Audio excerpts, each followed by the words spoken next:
Hello and welcome all. Please subscribe to our channel if you did not subscribe by clicking the subscribe button. Today's topic in VxWorks in our series of learning is tasks. If you remember, in our previous video we finished up with the topic called Turnnode ID, and coming to the VxWorks we get into the latest. The first topic as in this series would be the task. So, which plays a vital role in building up VxWorks real-time operating system. Task, it's an independent program under execution. It is often essential to organize applications into independent, though cooperation programs. Each of these programs, while executing, is called a task. In VxWorks, tasks have immediate shared access to most system resources, while also maintaining enough separate context to maintain individual threads of control. So when we talk about tasks and real-time operating system, the immediate one which comes in your mind is multitasking. See, multitasking provides the fundamental mechanism for an application to control and react to multiple discrete real-world events. The VxWorks real-time kernel Win provides the basic multitasking environment. Multitasking creates the appearance of many threads of execution running concurrently when, in fact, the kernel interleaves their execution on the basis of scheduling algorithm. Each apparently independent program is called a task. Each task has its own context, which is the CPU environment and system resources that the task sees each time it is scheduled to run by the kernel. On a context switch, a task context switch is saved in the task control block called TCB.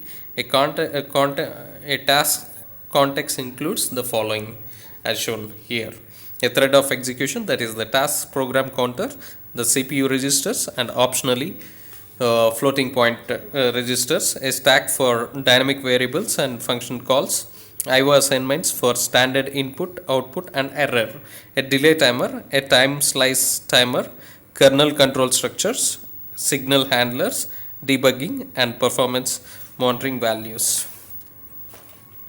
So in VxWorks, one important resource that is not part of task context is memory address space. All code executes in a single common address space. Giving each task its own memory space requires virtual to physical memory mapping, which is available only with the optional product called VxVMI. So when we talk about tasks should have task state transitions, right? There are several transitions in the task, namely just like this task with an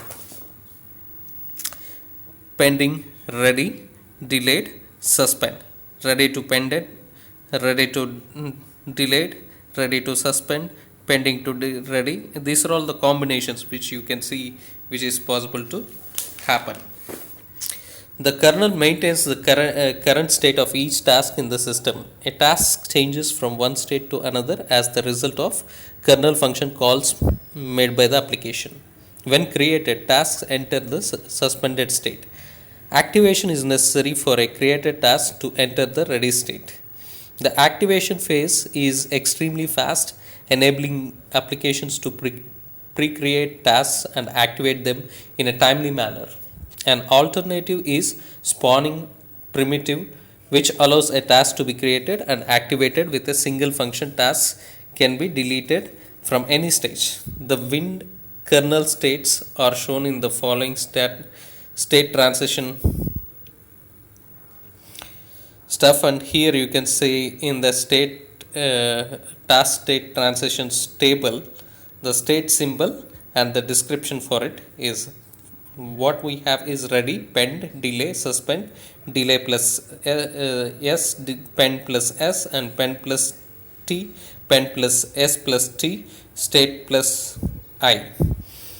Corresponding description has been given in this table. The state of the task that is not waiting for any resource other than the CPU. The state of task that is blocked due to unavailability of some resources. Delay is state of task that is asleep for some duration. So when it comes to suspend, the state of task that is unavailable for execution, this state is used primarily for debugging. Suspension does not inhibit state transition, only task execution. The suspended task can still unblock and delayed suspend task can still awaken. So delay plus S is that is both delayed and suspended. So pen plus S both pended and suspended. Pen plus T is pended with a timeout value. So pen plus S plus T is the state that is both pended with timeout and suspended. So task state plus I is the state of task specified by the state plus or plus an inherited priority. Coming to one more stuff called Wind task scheduling. So here is the table. Here are the calls or routines used in task scheduler. Multitasking requires a scheduling algorithm to allocate the CPU to ready tasks. Priority based preemptive scheduling is default algorithm in Wind, but you can select round robin scheduling for applications as well. The routines listed in this table are kernel time slice, so which is used to control round robin scheduling, task priority set, change the priority of a task, and task lock, disable task rescheduling, task unlock, that is enable task scheduling. That means we have plenty of scheduling algorithms, mainly preemptive priority scheduling, round robin scheduling, and preemption locks. Let's discuss in detail about this preemptive priority scheduling. With a preemptive priority scheduler, each task has a priority and the kernel ensures the CPU is allocated to the highest priority task that is ready to run. This scheduling method is a preemptive in that if a task that has higher priority than the current task becomes ready, that means ready to run, the kernel immediately saves the current task context and switches to the context of higher priority task. In this figure you can see task 1 is preempted by higher priority task T2, which in turn is preempted by task 3. When task I'll call it as T3 completes, T2 continues executing. When T2 completes execution, T1 continues executing. The Wind kernel has 256 priority levels numbered from 0 through 255. Priority 0 is the highest and priority 255 is the lowest. Tasks are assigned a priority when created. However, while executing a task change its priority using task priority set routine, the ability to change task priorities dynamically allows applications to track precedence changes in the real world. Next is the preemptive priority scheduling can be augmented with something called as round robin scheduling. A round robin scheduling algorithm attempts to share the CPU fairly among all ready tasks of the same priority without round robin scheduling. When multiple tasks of equal priority must share the processor, a single task can use the processor by never blocking, thus never giving other equal priority tasks a chance to run. So round robin scheduling achieves the fair allocation of CPU to tasks of the same priority by an approach known as time slicing. Here you can see time slicing is happening.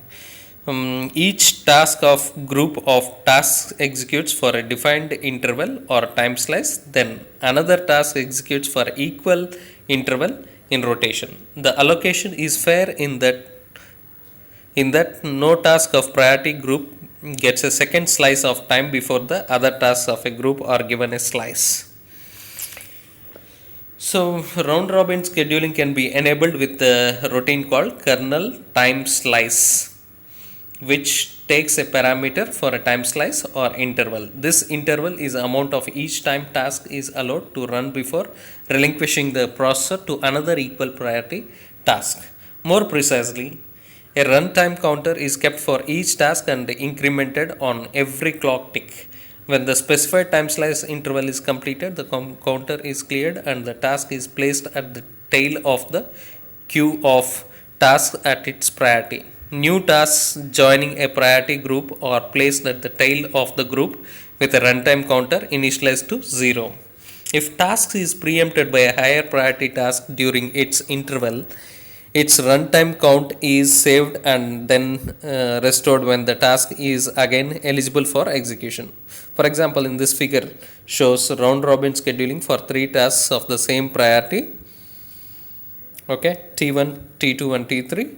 The task T2 is preempted by a higher priority task T4 but resumes at the count where it left off when T4 is finished. So we are done with the brief introduction of round robin scheduling, but the most important thing is preemption locks. The Wnt scheduler can be explicitly disabled and enabled on a per task basis with the routines task lock and unlock. When a task disables the scheduler by calling task lock, no priority based preemption can take place while the task is running. I hope you understood this, right? However, if the task explicitly blocks or suspends, the scheduler selects the next higher priority eligible task to execute. When the preemption locked task unblocks and begins running again, preemption is again disabled. So we should make a note that preemption locks prevent task context switching but do not lock out interrupt handling. Preemption locks can be used to achieve mutual exclusion, however, keep the duration of preemption locking to a minimum. Then we are done with the scheduling. Then we have things to look at tasking control. So what are all things we will learn with this in this tasking control, or task creation and activation, task names and IDs, task options, task information, and then task deletion and safety, task deletion and safety, and then task control routines we use. Sorry for mistyping twice. So first let's get into the task creation and activation. So how do we create a task? An overview of the basics VxWorks tasking routines which are found in the VxWorks library called TaskLib. These routines provide the means for task creation, control and information. For interactive use, you can control VxWorks tasks from the host resident shell. The routines listed in this table are used to create tasks. See, ID equal to task span, name, priority, options, task stack size, main argument 1 to through argument 10. The arguments to the task span are the new task name and ASCII string, priority, and options word, stack size, main routine address, and 10 arguments to be passed main routine as startup parameters. So you can see task init, task activate are some of the stuffs. So after task span routine embodies the lower level steps of allocation, initialization and activation. The initialization and activation functions are provided by the routines called task init and task activate. However, we recommend you to use these routines only when you need greater control over allocation or activation. So coming to the task names and IDs, when an task is spawned, you can specify an ASCII string of any length to be the task name. VxWorks returns a task ID which is a 4-byte handle to task data structure. Most VxWorks task routine take an task ID as the argument specifying a task. VxWorks uses a convention that a task ID or 0 always implies the calling task. A task name should not conflict with any existing task name. Furthermore, To use the Tornado development tools to their best advantage, task names should not conflict with globally visible routines or variable names. To avoid name conflicts, VxWorks uses a convention of prefixing all the task names started from the target with the letter T. So you may not want to name some or all of your application's tasks. If a null pointer is supplied for the name argument of task one, then VxWorks assigns a unique name. The name is not from Tn, T capital N, where N is decimal integer that increases by 1 for each unnamed task that is spawned. We saw T1, T2, T3, T4, something like that. In the shell, we should note that task names are resolved to their corresponding task IDs to simplify interaction with existing tasks. The task lib routines listed here are managed tasks ID's name and ID routines. So task name told, task name self, task name verified. So here is the description. Have a look at the description, then we will move on to the task options available. So task options: when a task is spawned, an option parameter is specified by performing a logical or operation on desired options listed in the following table. Note that Vx underscore fp underscore task must be specified if the task performs any floating point operations.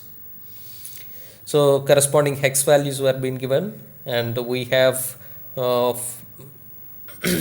options available: fp underscore task and no underscore stack underscore fill, private environment, unbreakable, respectively with the hex code 0x8, 0x100, 0x80, 0x2.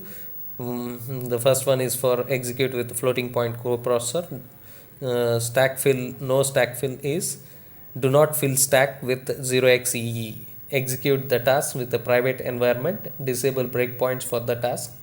So to create a task that includes floating point operations can be declared like this: TID is equal to spawn T my task 90 Vx underscore fp underscore task with some value next my function 2387 comma 0 comma 0 9 parameters over here apart from 2387, that means 10 parameters. Task options can also examined and altered after a task is spawned by means of the routines listed in the upcoming table. Only the VxWorks unbreakable option can be altered. Okay, task options get and task options set. So getting into the task information, to get task information, the the routines listed in this table gets information about a task by taking a snapshot of a task's context when called.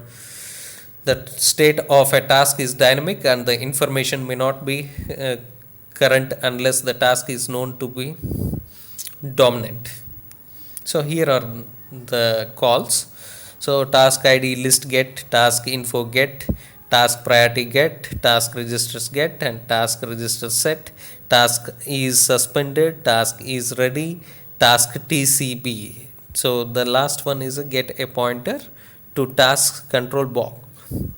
So coming to the task deletion and deletion safety, task can dynamically deleted from the system. VxWorks includes the routines listed in the table to delete tasks and protect tasks from unexpected deletion. Here we should note a point: make sure that the tasks are not deleted at inappropriate times. A task must release all shared resources it holds before an application deletes the task. The task implicitly call exit if the entry routine specified during the task creation returns.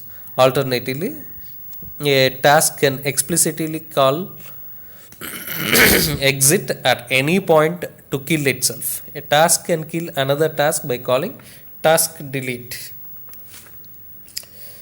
Right.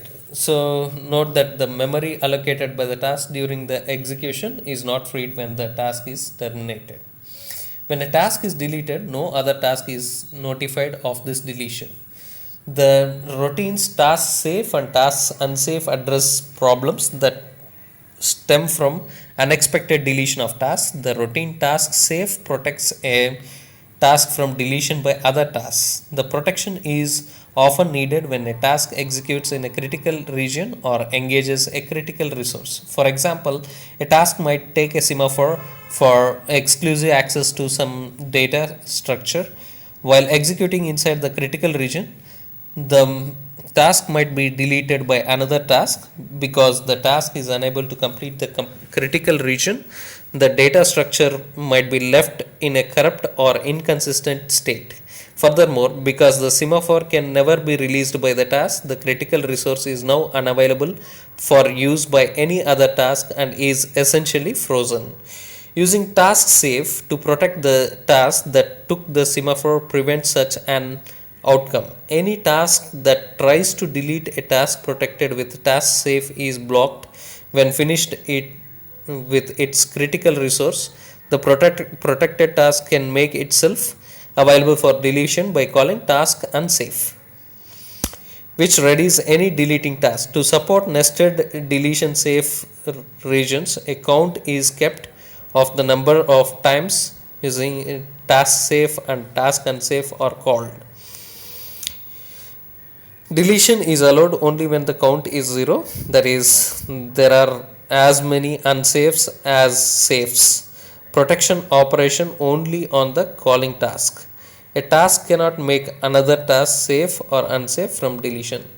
See, I'll put you a code fragment shows how to use task safe and untask safe to protect a critical region. Here we have used task safe and then block until semaphore available, and then critical region, then release semaphore and task unsafe.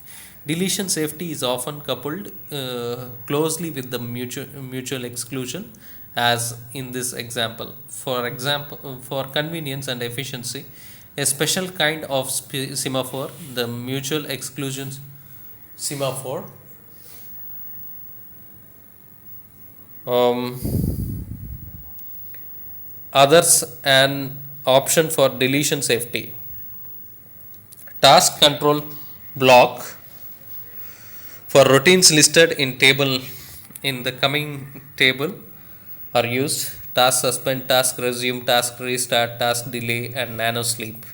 So the difference between task delay and nano sleep is: delay a task, delay units or ticks; delay a task, delay units or nanoseconds. VxWorks debugging facilities require routines for suspending and resuming a task. They are used to freeze a task state for examination. Tasks may require restarting during the execution in response to some catastrophic error. The restart mechanism, task restart, recreates a task with the original creation arguments. The Tornado shell also uses this mechanism to restart itself in response to a um, task. There are plenty of things which we'll learn during the programming. Like delay operations provide a simple mechanism for a task to sleep for a fixed duration. So task delay and sysclock rate get divided by 2 is called half a second without making assumptions about the clock rate call. So a delay of 0 duration is only possible with task delay. Nano sleep considers it as an error because they work in nanoseconds. So tasking extensions available in the for task control is task create hook add, create hook delete, task switch hook add, task switch hook delete, task delete hook add, task delete hook delete. So user installed switches hooks are called within the kernel task. The switch hooks do not have access to all VxWorks facilities. Next and the foremost important stuff is error. The task error status, that is ERR-NO. By convention, C library function set a single global integer variable error number ERR-NO to an appropriate error number whenever the function encounters an error. This convention is specified as part of ANSI C standard. So we go with two or three conventions for this ERR number. One is layered definition of error number, and then separate error value for each task, and error return convention. So in VxWorks, error number is simultaneously defined in two different ways. There is an ANSI, an undefined global variable called ERR-NO, which you can display by naming in name using Tornado development environment tools. You see the Tornado's user's guide how error number is also defined as a macro in ERR-NO.h. This is the definition visible to all VxWorks except for one function. The macro is defined as a call to a function underscore error number function that returns the address of the global variables. Error number, as you might guess, this is the single function that does not itself use the macro definition for ERR-NO. This subterfuge yields a useful features because underscore error number is a function. You can place breakpoints on it while debugging to determine where a particular error number occurs. Nevertheless, because the error number is the address of the global variable ERR-NO, C programs can set the values of ERR-NO in the standard way as shown here. ERR-NO is equal to some error number. As with any other error-NO implementation, take care not to have a local variable of the same name. So coming to the separate error value for each in VxWorks, the underlying global error number is a single predefined global variable that can be referenced directly by application code that is linked with VxWorks either statically on the host or dynamically at the load time. However, for ERR-NO to be useful in the multitasking environment of VxWorks, each task must see its own version of error-NO. Therefore, error-NO is saved and restored by kernel as a part of task context every time a context switch occurs. Similarly, interrupt service routines, that is ISRs, see their own version of ERR-NO. This is accomplished by saving and restoring error number on the interrupt stack as part of the interrupt enter and exit code provided automatically by the kernel. Thus, regardless of the VxWorks context, an error code can be stored or consulted with direct manipulation of global variable ERR number.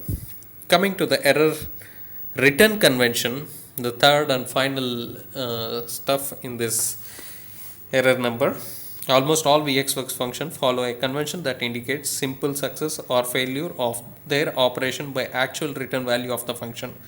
Many function returns only the status value OK, that is 0, or error, that is -1. Some functions that normally return a non-negative number, for example open, returns a file descriptor, also returns error to indicate an error. Functions that return a pointer usually return null, that is 0, to indicate an error. In most cases, a function returning such an error indication also sets error number to specific error code.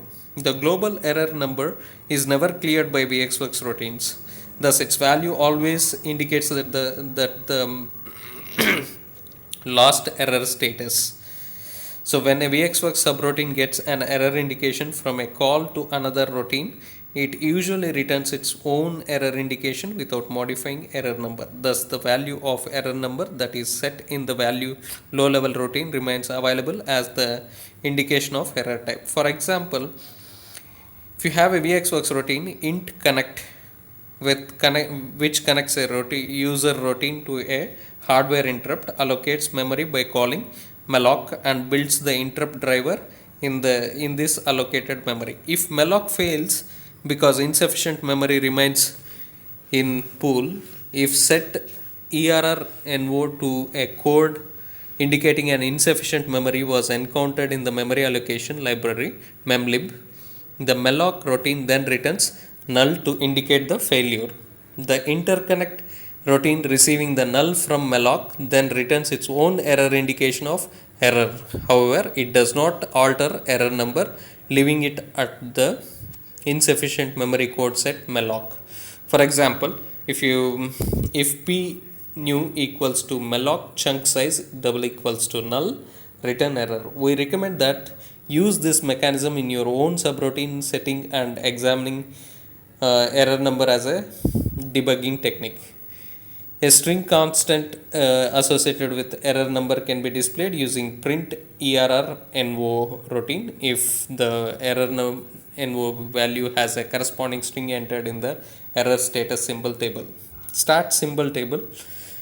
See the reference entry error no lib for details on error status value and building stat sim tbl.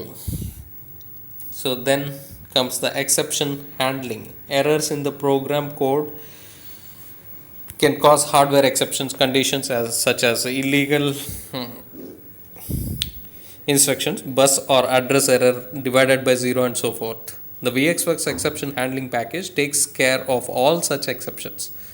The default exception handler suspends the task that caused the exception and saves the state of the task at the point of the exception.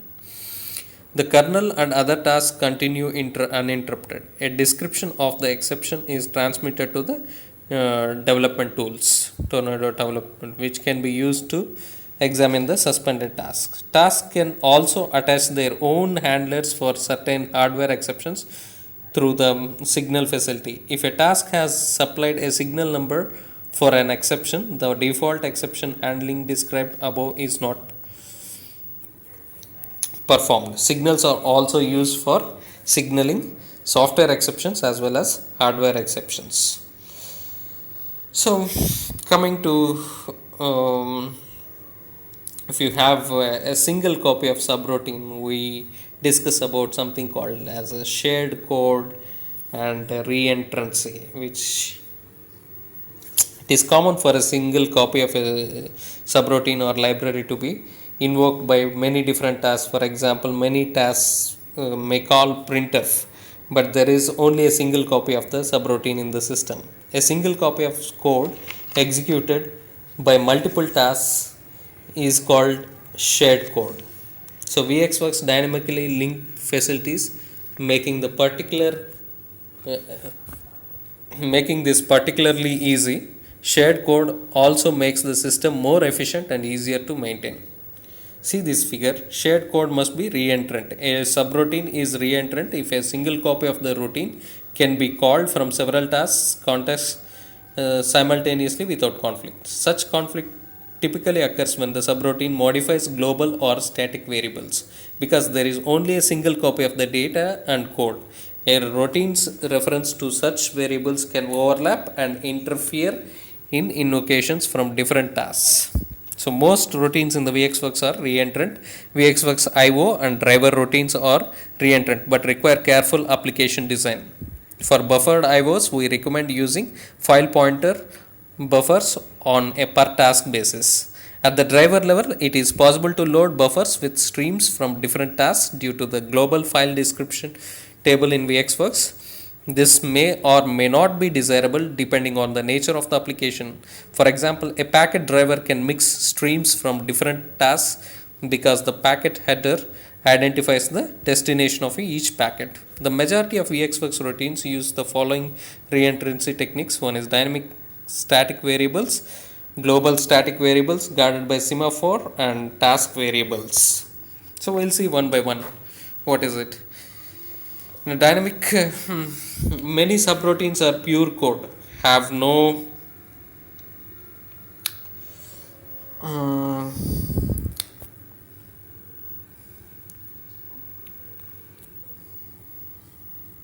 okay. So pure code have no data of their own except dynamic static variables. They work exclusively on data provided by the caller as parameters. The list library LST library is a good example of it. Subroutines of these kinds are inherent. Excuse me. Subroutines of this kind are inherently reentrant. Multiple tasks can use such routines simultaneously without interfering with each other because each task does indeed have its own stack. Right? You can see with this, each has got its own stack.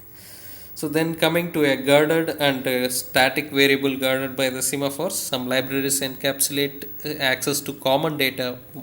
One example is memory allocation library memlib, which manages pools of memory to be used by many tasks. This library declares and uses its own static data variables to keep track of pool allocation. This kind of library requires some caution because the routines are not inherently reentrant. Multiple tasks simultaneously invoking the routines in the library might interfere with access to common variables.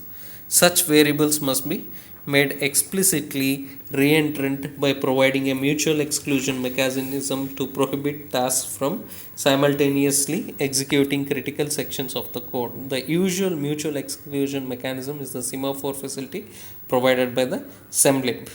So let's see, a semaphore is created to guard the resource. Initially the semaphore is available full.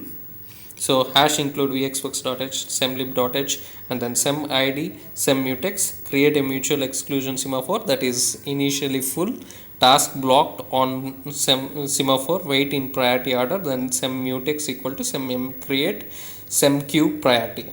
When a task wants to access the resource, it must first take the semaphore. As long as the task keeps the semaphore, all the other seeking access to the resources are blocked from execution. When the task is finished with the resources, it gives back the semaphore, allowing the another task to use the resource. Thus, all access to resource requiring mutual exclusion are bracketed with sem take and sem give, just like this, those two pairs.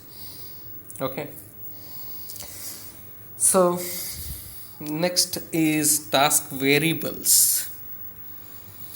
So task variables, some routines that can be called by multiple tasks simultaneously, may require global or static variables with a distinct value for each calling task. For example, several tasks may reference a private buffer of memory and yet refer to it with the same global variable. To accommodate this, VxWorks provides a facility called task variables that allows 4 byte variables to be added to a task context so that the value of such a variable is switched every time a task switch occurs to or from its owner's task. In other sense, typically several tasks declare the same variable 4 byte memory allocation as a task variable. Each of those tasks can then treat that single memory allocation as its own private variable. So see this figure. So here this facility is provided by the routines taskvar add, and taskvar delete, taskvar set, and taskvar get, which are described in the reference entry for task variable library. So use this mechanism sparingly. Each task variable adds a few microseconds to the context switching time for its task, because the value of the variables must be saved and restored as a part of task context. Consider collecting all of a module's task variable into a single dynamically allocated structure and then making all access to that structure indirectly through a single pointer. This pointer can then be the task variable for all tasks using the module. Coming to the multiple tasks with the same main routine. With VxWorks, it is possible to spawn several tasks with the same main routine. Each spawn creates a new task with its own stack and context. Each spawn can also pass the main routine different parameters to the new task. In this case, the same rules of reentrancy described in the task variables apply to the entire tasks.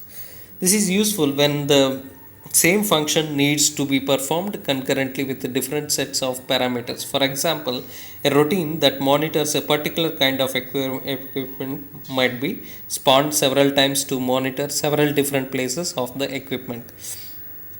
The arguments to the main routine could indicate which particular piece of equipment the task is to monitor. If you see in this figure multiple joints of mechanical arm using the same code, the task manipulates the joints invoking joint. The joint number is used to indicate which joint on the arm to manipulate. Then coming to the VxWorks tasks, VxWorks includes several system tasks described as this: the root task TUSR ROOT is first task executed by the kernel. The entry point of the root task is user root in install dir / target / config / alt / user config.c and initialize most VxWorks facility. It spawns such tasks as the logging task, the exception task, the network task, and the T. Normally, the root task terminates and is deleted after all initialization has occurred. You are free to add any necessary initialization to the root task. The second one is logging task. T-log task is used by VxWorks modules to log system messages without having to perform IO in the current task context. Next is exception task. Supports the VxWorks exception handling package by performing functions that cannot occur at the interrupt level. It must have the highest priority in the system. Do not suspend, delete, or change the priority of this task. Next is the network task. Tnet task demo handlers which handles the task level functions required by the VxWorks network. And then is target agent task. TWDB task is created if the target agent is set to run in task mode. It services requests from the Tornado server. There are other optional components also available in VxWorks if they are associated with the configuration. Constants are defined as T shell. If you have included the target shell in the VxWorks configuration, it is spawned as this task tr log ind. If you have included the target shell and r login facility in the VxWorks configuration, this allows remote users to log into the VxWorks. Telnet. If you have included the target shell and the telnet facility in the VxWorks configuration, this daemon allows remote users to log into the VxWorks with telnet. And tport mapd. If you have included the RPC facility in the VxWorks configuration, this daemon is an RPC server that acts as a central registrar for RPC servers running on the same machine.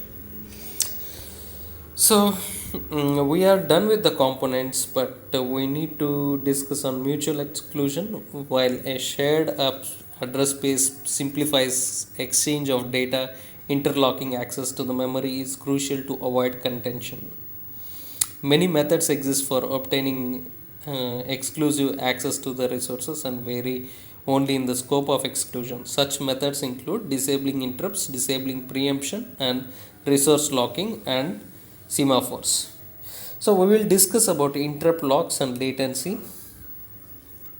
One technique and another technique of mutual exclusion is preemptive locks and latency in the later classes or videos. Thank you for your time, and please kindly subscribe our channel for more videos and learn from the beginning. Thank you.